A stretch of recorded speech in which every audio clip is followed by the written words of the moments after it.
Well, tonight's show would be incomplete without discussing the biggest headline from India. I'm talking about the results of India's state elections. 5 states went to the polls, including India's smallest state, Goa, and India's most populous state, Uttar Pradesh. Both voted the same party to power.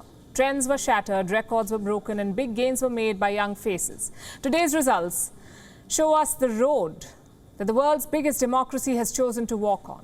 In the next 5 minutes, we'll discuss the big takeaways, starting with the basics. Here are the states that went to polls. Uttar Pradesh, India's most populous state.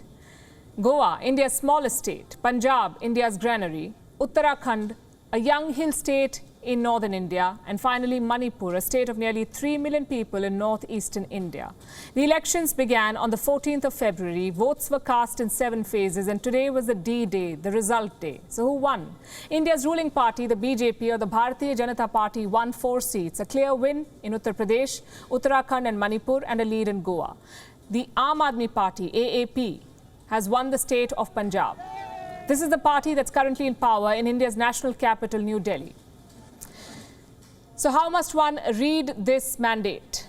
Number one, it's a validation for brand Modi. India's Prime Minister Narendra Modi remains the face of his party, the BJP. Over the last 2 years, they've come under heavy criticism. First the pandemic and the punishing second wave, then the economic downturn. This election was being called a referendum on Modi's leadership.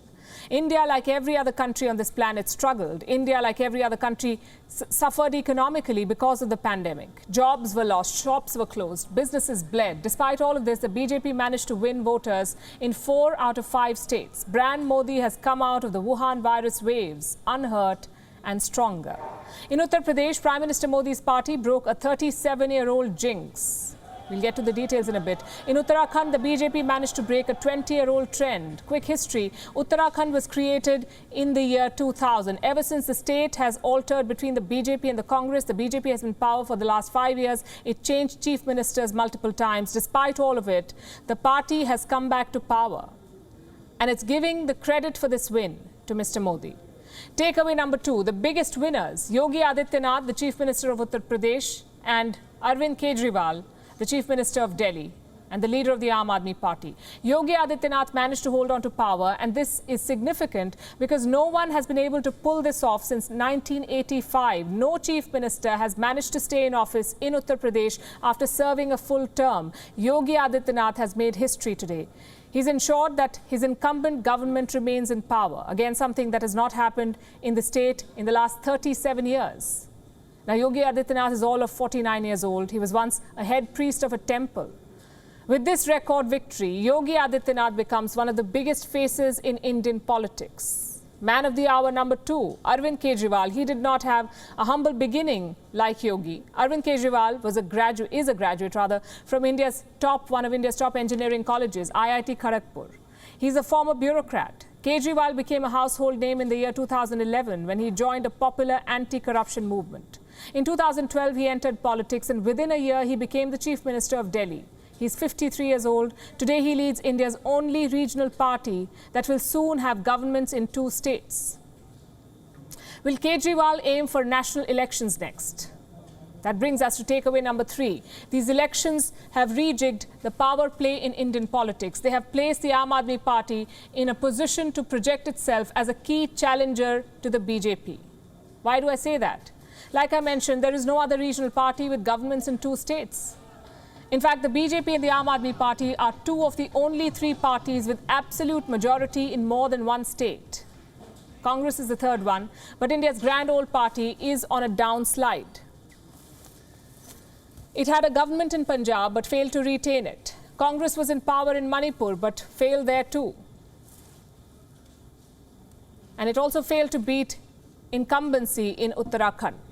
So while the Aam Aadmi Party is gaining ground, the Congress Party is losing. Currently, it has just 2 states all to itself, Rajasthan and Chhattisgarh. Together, these states send 36 MPs to the Lok Sabha. The Aam Aadmi Party has Punjab and Delhi.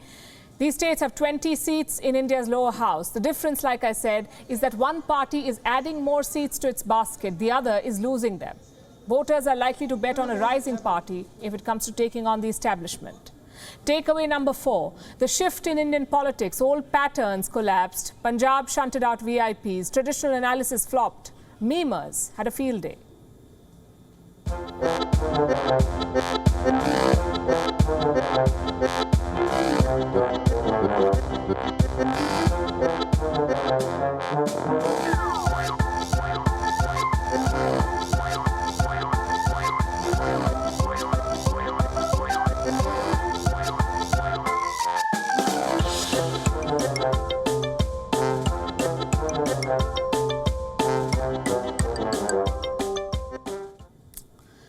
here's what else flopped. Caste-based politics. Meet Mayawati. She was India's first Dalit woman chief minister. Her party won Uttar Pradesh in 1995. Mayawati's supporters popularly called her Behenji or sister. For almost 2 decades, she relied on Dalit votes or caste-based politics. Today, she's 66 years old and her party has suffered its worst defeat. Former Chief Minister Akhilesh Yadav was also betting on caste politics. His party failed to make a comeback in Uttar Pradesh. The Congress party, the original champion of appeasement politics, got all of 2 seats in UP. Prime Minister Modi had addressed nearly 28 rallies in this bellwether state. He promised development for all. The Aam Aadmi Party too played the development card in Punjab. Both won. Like I said, these elections give us a glimpse into the road that India has chosen to walk. From where I'm sitting, it looks like the road to development. WION is now available in your country. Download the app now and get all the news on the move.